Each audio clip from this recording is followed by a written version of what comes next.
Okay, so we were discussing the union of Techiyas HaMesim, and we went through a machlokas, the Rambam and the Ramban, as well as other Rishonim, regarding what is the nature of resurrection. According to the Rambam, Maimonides, Techiyas HaMesim is going to happen at some point in the Messianic era. It doesn't have to be at the beginning. We don't know when. In other words, at the beginning of Mashiach, maybe people are still going to die, but at some point there's going to be resurrection, and that itself is only going to be a temporary phenomenon. People will live their normal lives, maybe 120 years, maybe a little longer than usual, and then they'll die again, and the ultimate eternal reward is only Olam Haba, which is the world of the Neshamas. So what is the purpose, according to the Rambam, what is the purpose of resurrection of the dead? The purpose of resurrection of the dead is a gift that Hashem will give people to be able to do more and more mitzvos even after they lived in their first life, in order that they will gain Olam Haba. Right? So according to the Rambam, Techiyas HaMesim is not ultimate reward. Techiyas HaMesim is a second chance, meaning the same idea that was later discussed about Gilgulim, which is reincarnations, to give you multiple chances. Now granted, the Rambam did not accept the idea of Gilgul. So the Rambam doesn't say we come back many times, but we do come back once, and that once is Techiyas HaMesim. So quite literally, the Rambam views Techiyas HaMesim as a reincarnation to give you a chance to do more mitzvos, and that's why the Rambam also says, as a second idea, that Techiyas HaMesim is not a universal gift, it is only for the tzaddikim, without clearly defining who's a tzaddik for that purpose. Meaning, again, let me remind you, even a Rasha can get Olam Haba. I mean, there are ways you can lose Olam Haba, but generally speaking, an evil person can get Olam Haba after Gehenna for whatever mitzvos they did. And if you'll recall, the Rambam's definition of what is the minimum requirement to be Zeichet Olam Haba is you do one mitzvah in your life totally for Hashem, without an ulterior motive. That's enough to get you admission to Olam Haba. And maybe you'll get, what do they call the high seats in the stadium? You're not going to get such a great view, but you'll get a seat, or maybe standing room only. But you'll have some position in Olam Haba. So even a Rasha can get Olam Haba, but a Rasha, the Rambam Shita is, will not get the second chance of Techiyas HaMesim.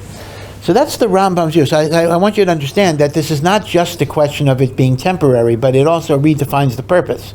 The temporary nature of physical resurrection is to give tzaddikim a chance to do more mitzvos, so their Olam Haba will be a greater Olam Haba. And it'll happen once, and it will not happen again. And essentially, according to the Rambam, you can see the kesher between Techiyas HaMesim and Yemos HaMashiach, because the whole purpose of Mashiach is to create the environment where we can do more mitzvos. And the question is, but that only helps the people that are alive when Mashiach comes. Answer, that's what Techiyas HaMesim resolves. It brings back the tzaddikim, so they get a second chance as well. Now, this is the Rambam's opinion, and again, according to the Rambam, again I'm reviewing, ultimate reward is not in the realm of the physical at all. Ultimate reward is the spiritual Olam Haba. That's all it is. And the reason is, this goes back to the Rambam's general conception of the body. He did not regard the body as so great, and he could not see any notion of eternity that is bound up with any idea of physicality. And the Rambam also felt, philosophically speaking, that matter cannot endure forever by definition, and therefore it would be impossible, logically, for there to be a permanent resurrection. Now this is the Shitas Rambam, and as you know, the Ramban and all the Mekubalim and the Derech Hashem and everybody who followed the Ramban, they have a very, very different understanding of Techiyas HaMesim. Number one, they say Techiyas HaMesim is eternal. It is the abolition of death. Number two, they point out that it is not limited to the tzaddikim, but it may apply to everybody, unless, of course, you've done something that forfeits it which there is, but it is available to everybody. But number three, that actually redefines the purpose of it. And that is to say that essentially, Techiyas HaMesim, you might call, is the collapsing of the barrier between Olam Haba and Olam Hazeh. Olam Haba Olam Hazeh is the physical world. Olam Haba is the spiritual world. And generally speaking, the physical, the body, disintegrates, and all there is the soul.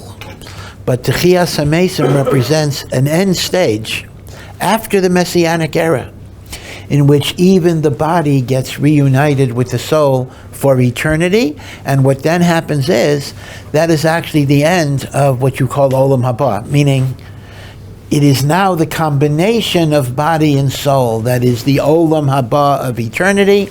And in fact, the Ramban actually says, as a matter of vocabulary, that the word Olam Haba refers to the eternal world of resurrection of the dead, and he uses a different term. And where your soul goes when you die, and of course he admits there's such a thing, is not called Olam Haba, it is called Olam HaNeshamos. Okay, Olam Haba, according to the Ramban, is Techiyas HaMesim. Yeah. So the Kabbalah talk about what life will be like in their perception of Olam Haba? In other words, in the world of Techiyas HaMesim. Right. So then you get into a whole bunch of questions. Meaning, I'm sorry, I'll get to it. Yeah. You want to say? You wanted to say something? Yeah. It's not related to this question. It's a completely different question. Okay, so let me answer his question, then I'll take your question. Like the Rambam, what life is going to be like with Techiyas HaMesim is actually fairly simple. Like the Rambam, Techiyas HaMesim will be like now, meaning to say, I'm going to live hopefully 120 years. I'm going to eat, I'm going to drink, I'm going to do mitzvot, and then I'm going to die, and my soul will go to Olam Haba. So according to the Rambam, interestingly enough, Techiyas HaMesim is not such a it's a miracle, obviously, but it's not a difficult state of existence to imagine. The resurrected will have the same life as the non-resurrected. Right? I mean, I'll be resurrected, and I'll see other people who are not resurrected, and, we're just living in the same world in the same way. Like the Ramban, it becomes a much more difficult thing to wrap your head around, and that is, we're talking about an eternal means, eternal is a long time, as they say, that is, forever. It is the eternal unification of the body and the soul. In effect, the way it's described is, it's the 360-degree rotation of returning us back to where we started, Adam Harishon in Gan Eden, before the sin of the Eitz Hadas.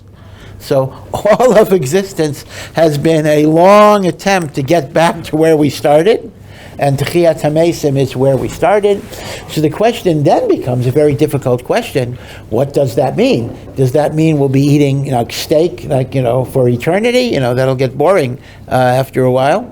I told you I had a discussion with somebody. He had a whole question about eternity. He said, doesn't eternity get boring? He says, I understand, 1,000 years of good reward, but, 1 billion years, 1 trillion years, after a while. But again, the nature of spiritual reward is a timeless type of thing. So the question is, are you going to eat? Are you going to drink? Are you chayiv in mitzvos? Right, in that particular existence. Like the Rambam, if I were to ask you, are you chayiv in mitzvahs in the time of Techiyas HaMesim? The answer is, of course you are. In fact, that's the whole purpose. The whole purpose of Techiyas HaMesim is you'll do more mitzvahs to be zocheh olam haba. So here, the Svarim have different interpretations. They do talk about it, but I can't give you a single answer. For example, Rav Yosef Albo, actually, he wasn't a Makubal, but he goes with the Shita of the Ramban on Techiyas HaMesim. He says a fascinating thing. He says that you will have physical needs as long as the human body is experiencing its normal lifespan. Beyond that point, you revert to a spiritual angelic being. So that actually means when there's Techiyas HaMesim, for the first 120 years you will eat and drink, and then afterwards you'll graduate to be more like an angelic being. So he actually says in Techiyas HaMesim there are transitions.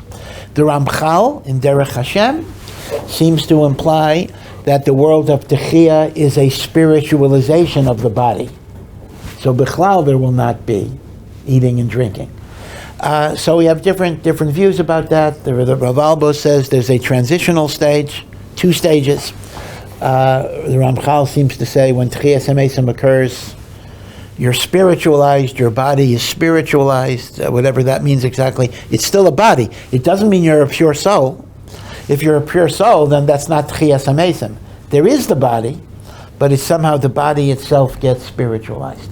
So that really brings me to an issue I want to discuss and really raise it as a kasha on the Rambam, a kasha on Maimonides. And that is the following. The Gemara in Nida raises a very interesting question. And I'll give you the words of the Gemara, and then we'll see what those words mean. Will mitzvos be nullified?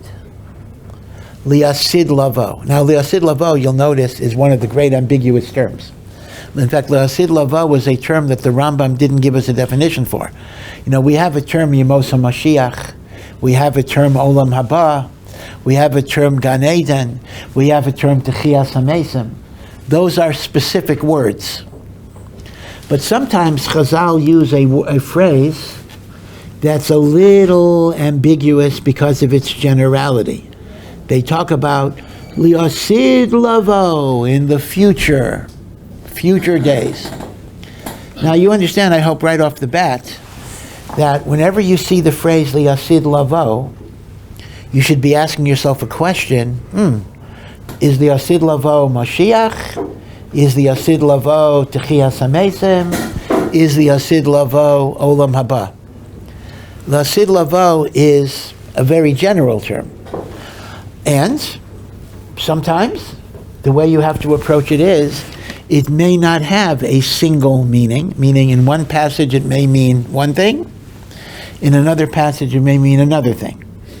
Keep that in mind as we discuss this. There is a discussion in the Gemara, will mitzvot be batel liasid lavo? And the Gemara discusses a very practical nafkamina. And here is the question.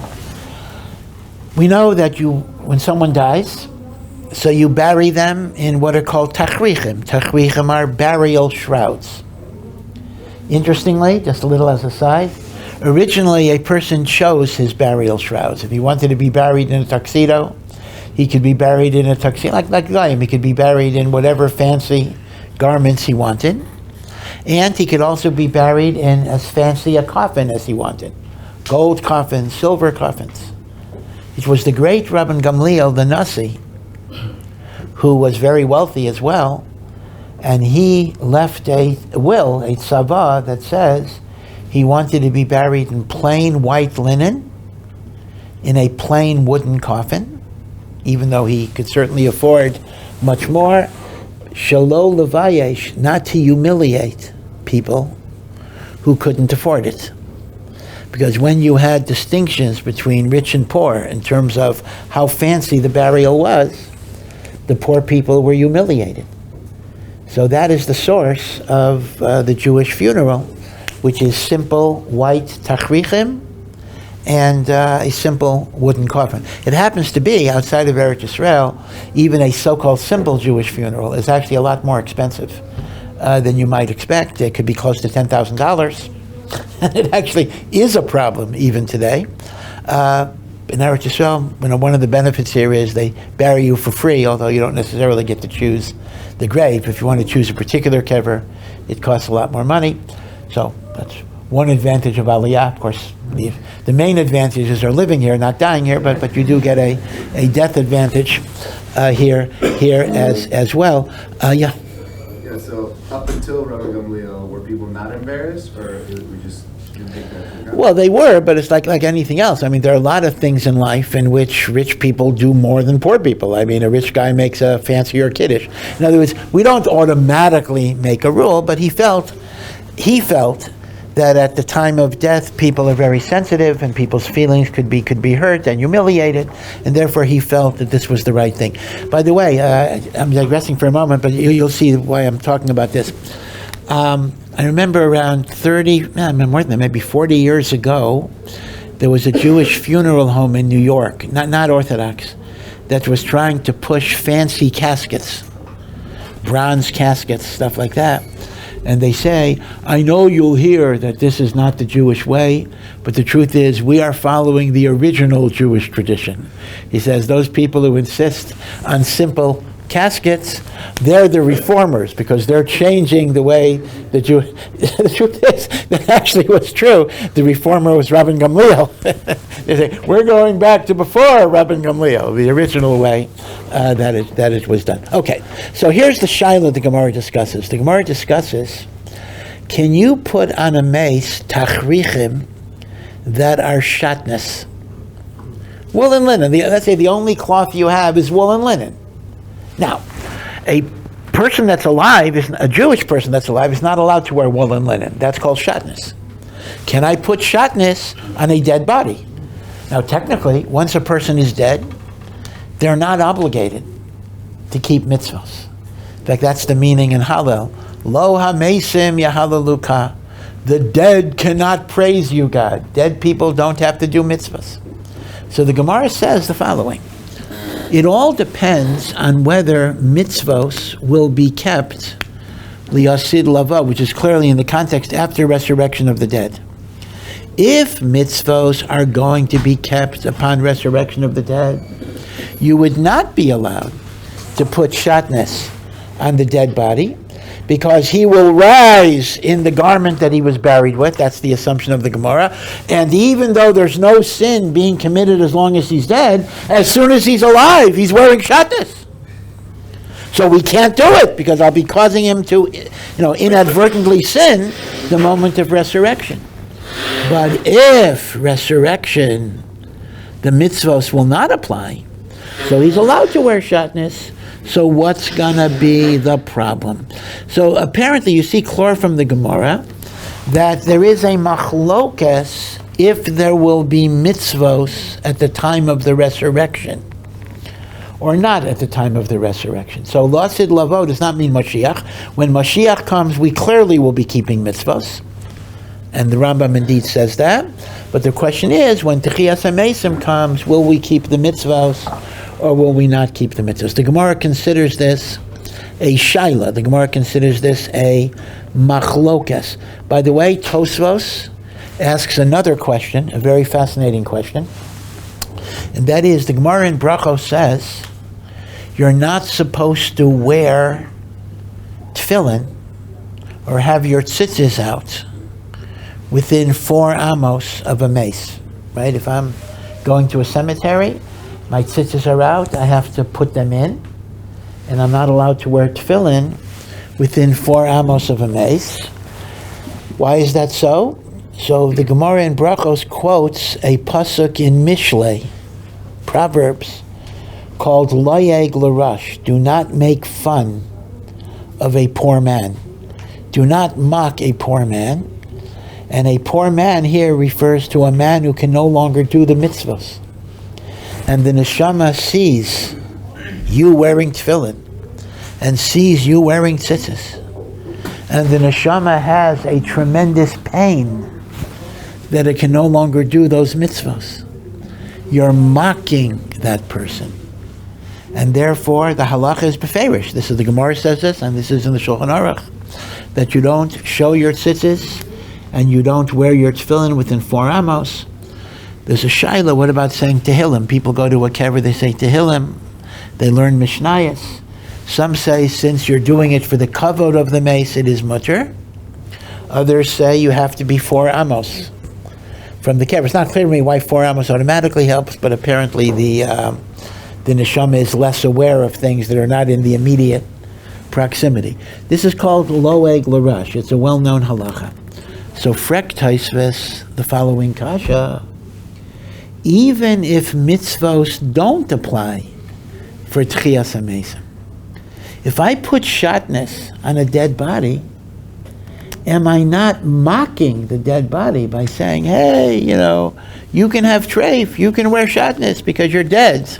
In other words, the Gemara seems to say that the only problem with putting shatnez on a dead body is that when he's resurrected, he'll be wearing shatnez and there'll be an issur of shatnez. And if you hold there's no mitzvos in the olam of Techiyas HaMesim, no problem. Frek Taisus, there ought to be a problem.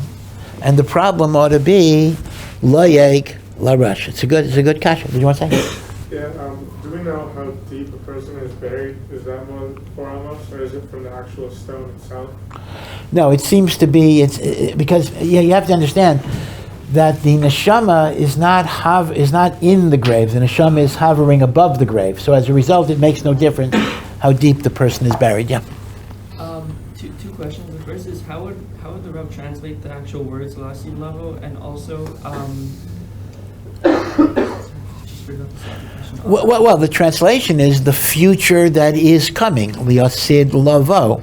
But in the context of the Gemara clearly is connecting it to Techiyas HaMesim, because that's what it's saying. The mace will come back and have an issur shatnez. And also, I don't understand, the clothing that the person is buried in is what they're going to be resurrected. Doesn't it disintegrate in the ground? Well, the body disintegrates too. Meaning, apparently, the Gemara is going. This itself is a shaila, but this Gemara is clearly going with the assumption that as the body will be reconstructed, the garments in which the body was buried will be reconstructed as well.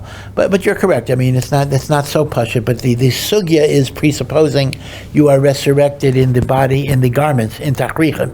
You will come back in the burial shrouds. Yeah, I'm sorry.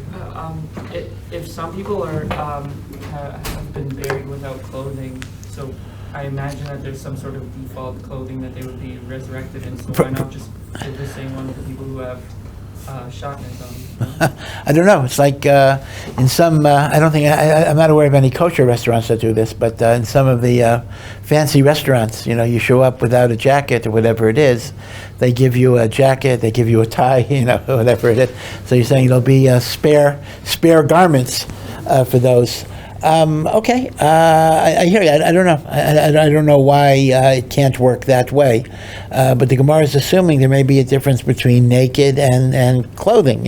If you have clothing, you're stuck with what you wear, and therefore we have to be sure it's not shabbos. Yeah. So you kind of touched on this, what the Ramban and the Mikubalim talk about, Techiyas HaMesim in relation to the hate of Adam and Chava. Yep. But how would the Rambam? Because if you say they did this, they were never meant to eat the Eitz from the Eitz Hadas, and that death didn't come to be until that happened, then how could Rambam say, that the whole point of everything is that this world is temporary and Olam Haba is in a purely spiritual place. Death didn't exist until that hate happened, and we don't know, if that hate never happened, then in theory we don't live forever.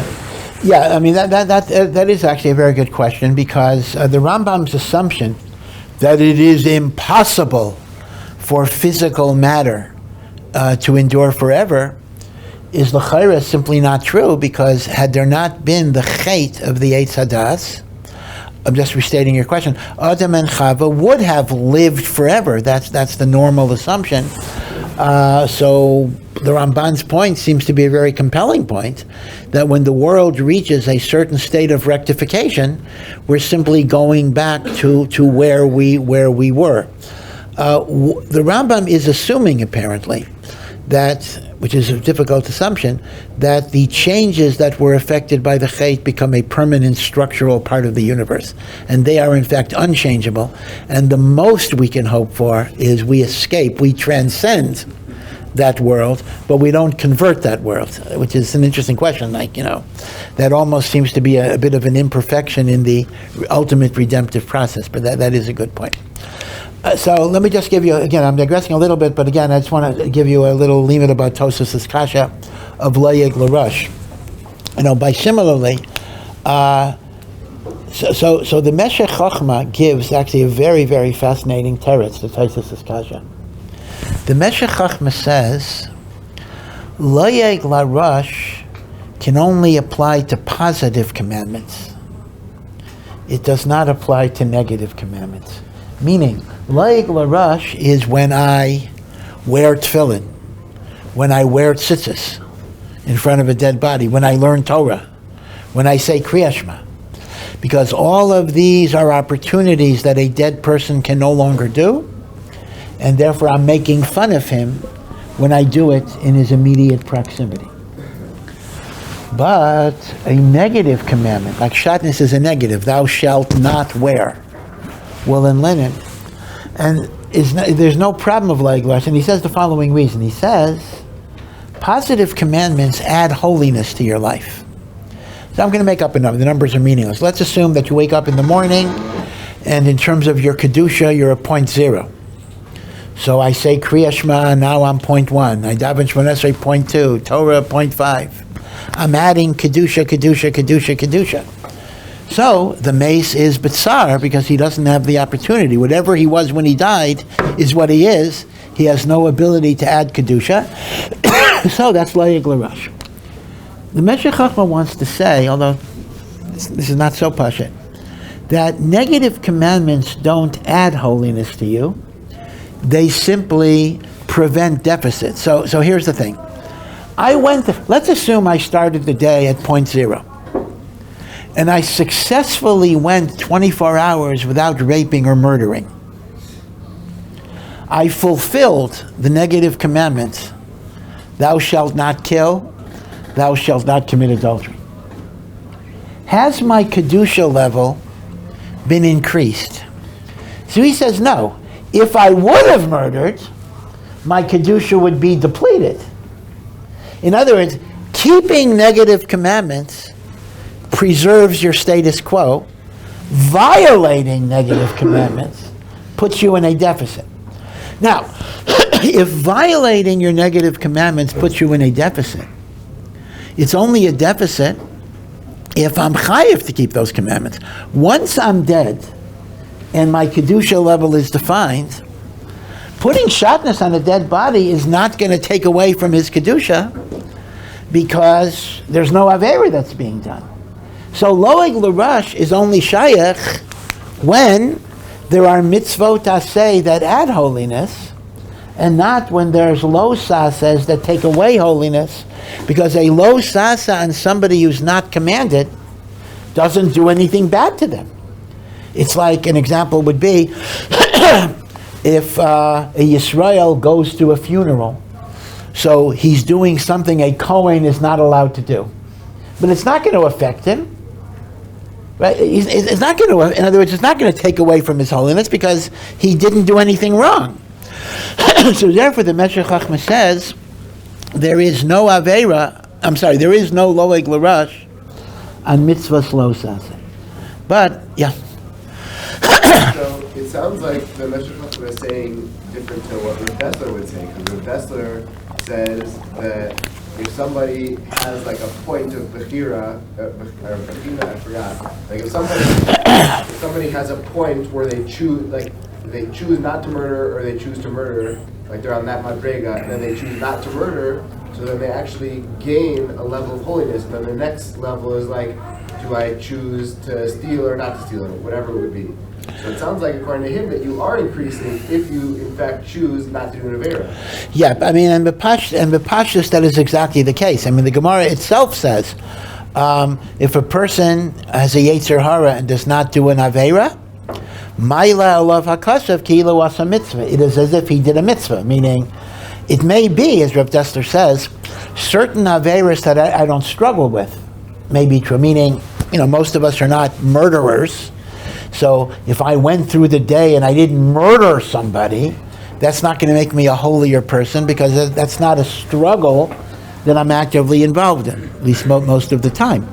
But something that you struggle, for example, you struggle with not speaking Lashon Hara. That's a very hard one. And you say, I'm not going to allow myself to fail. The simple meaning is, of course you're adding holiness there. But it's not because you're keeping the mitzvah, but it's because you're conquering the Yetzer Hara. Right? That's Rav Dessler's critical point, that everybody has a tipping point.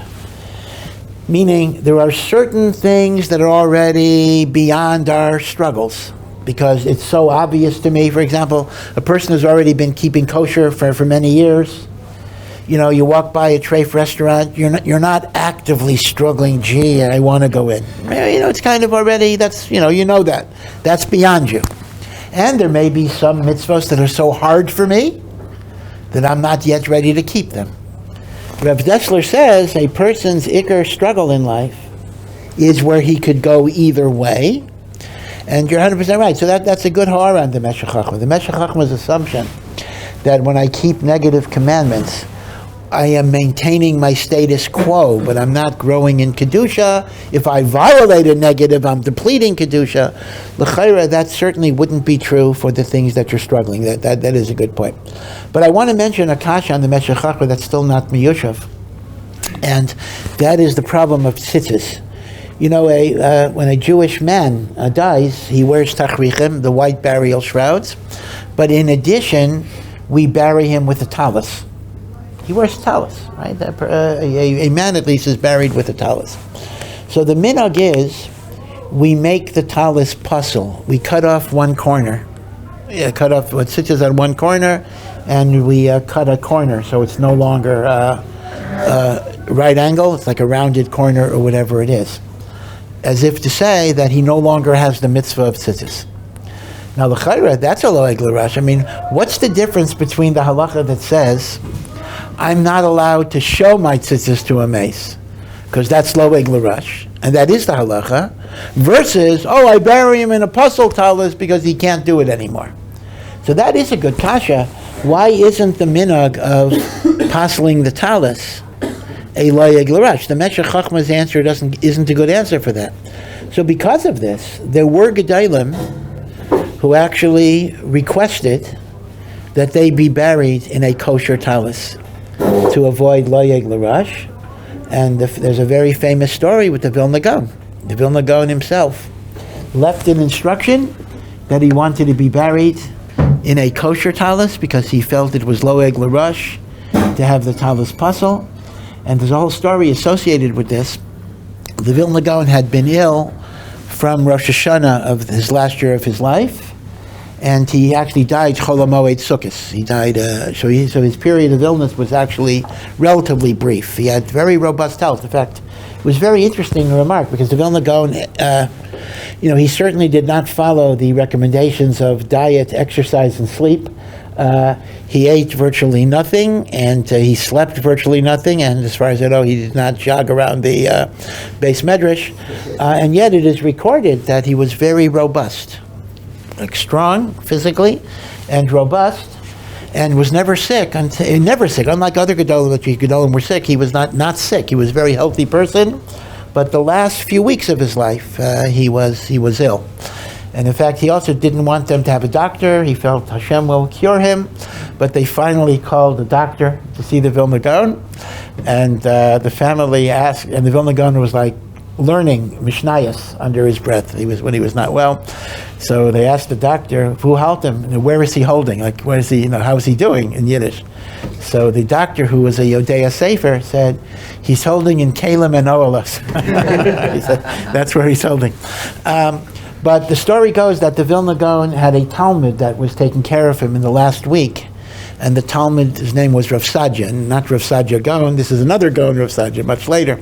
And he told the Talmud that you have to tell the Chevra Kadisha, when I die, that I want to be buried with a kosher talis. And Rav Sadja Gaon was mamish with the Vilna Gaon. I'm sorry, not Rav Sadja Gaon. Rav Sadja was with the Gra, mamish Yomam B'layla. But at the beginning of Sukkot, or shortly before Sukkot, after Yom Kippur, the Gra seemed to be better. So Rav Sadja gave himself permission that he would visit his family for Sukkot that he hadn't seen for a long time, and he would go there for Yom Tif and then come back for Chol HaMoed. So lo and behold, as Rav Sadja left the Gra rapidly declined, and the Gra died when Rav Sadja was not in Vilna. So the funeral began. The Chevra Kadisha pasoled the talis, as was the normal minhag, and Rav Sadja ran. He heard the news. He ran back to Vilna, or got transportation back to Vilna. And in the middle of the funeral, the Gra is about to be lowered in the ground. They didn't have a coffin like here. The body was about to be lowered in the ground in a pasal talis, and he came in. He said, "Stop! Stop the funeral! Stop the levaya." The Gra left a tzivoy that he be buried in a kosher talis.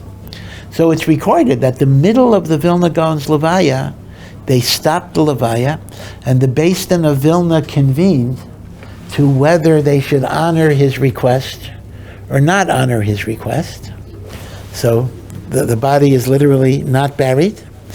And they came to a psak that if HaKadosh Baruch Hu allowed us to put the pasal talis on him without knowing, min hashamayim, it was nigzar that even the Vilna Gaon should not change the minhagim of Klal Yisrael. So the Vilna Gaon was buried in a pasal talis. It's actually reminiscent of a similar idea.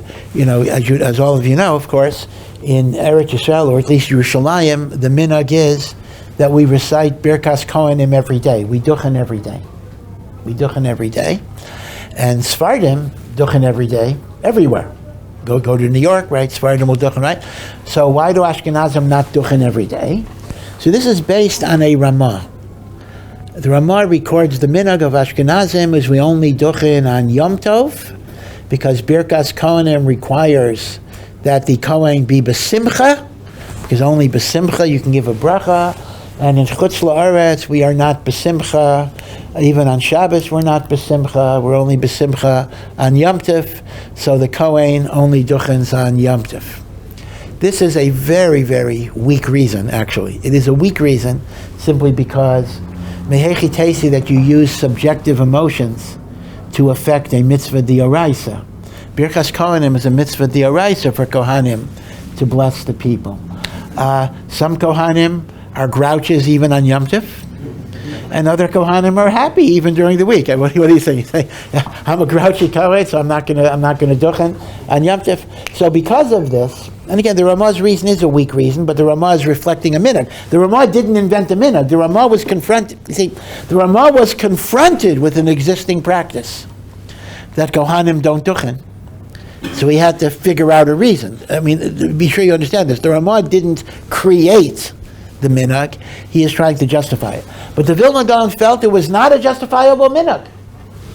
And he wanted in his private Beis Medrash, which was not the main shul of Vilna, he wanted to make a takana that we will duchen every day. And that is how it became the minhag of Ashkenazim here, because the Ashkenazic Yishuv was fundamentally started by the Talmidim of the Vilna Gaon.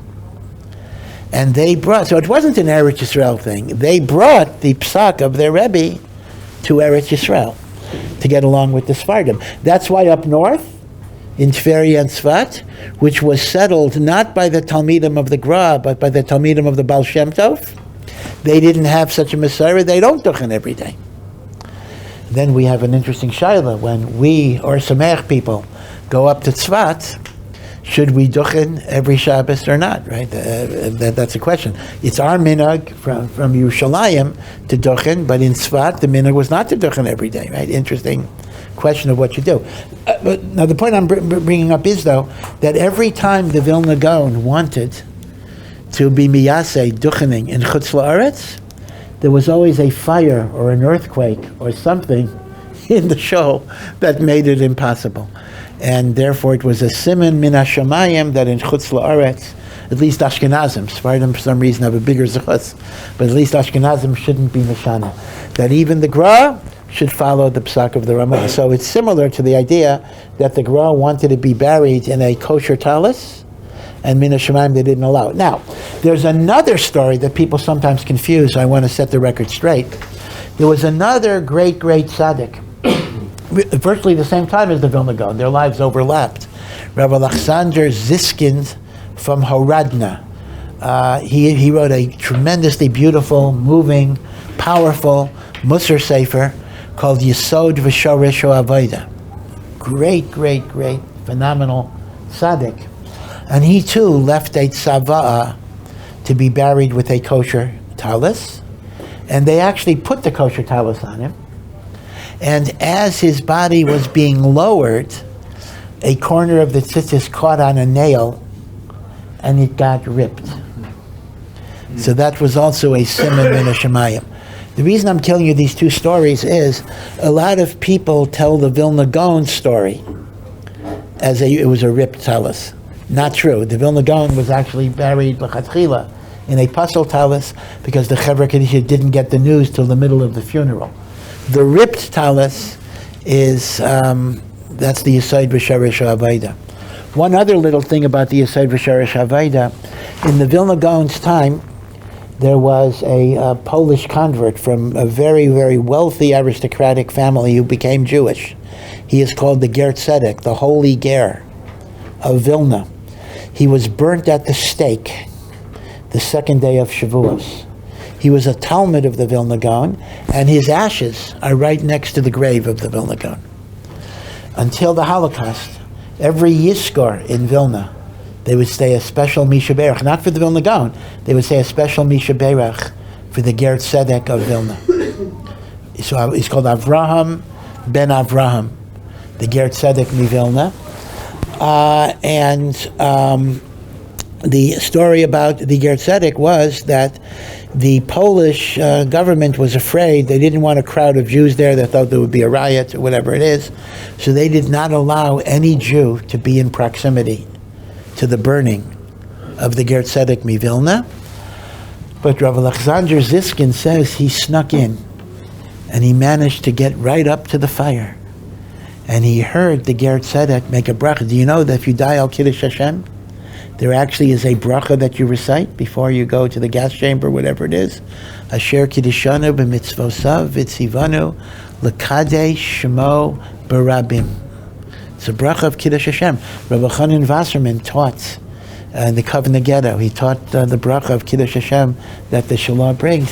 So Rabbi Alexander Ziskin said, I was zoche to hear the bracha and answer Amen to the bracha of the Ger Tzedek as he gave his life.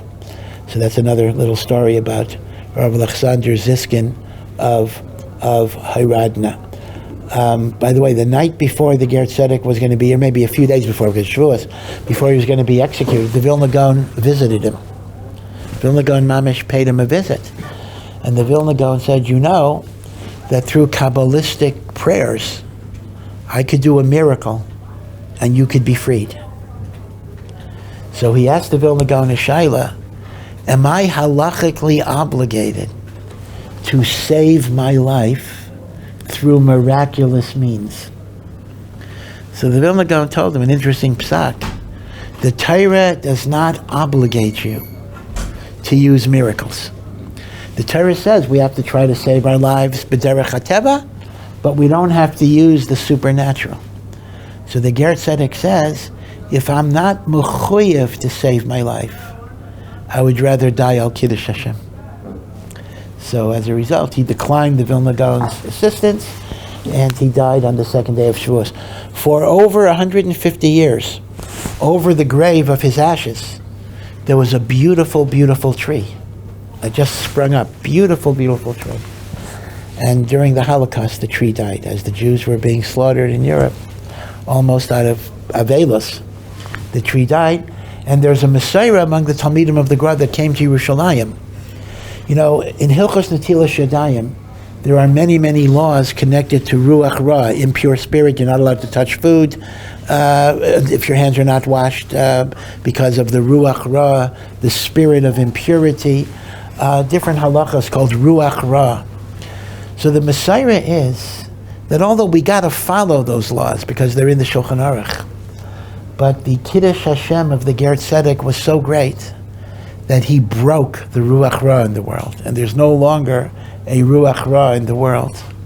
And that's why you'll find in the Psukim of Shlomo Zalman Auerbach certain leniencies in the Tila Shadayim, because he says Ruach Ra is no longer as powerful as it once was. In fact, L'Halacha we paskin that if I touch an apple before Natila Shadayim, even though I'm not allowed to do so, but b'diavad I can eat it because, or you can eat it too, precisely because the laws of Ruach Ra are not as chamor as they once were.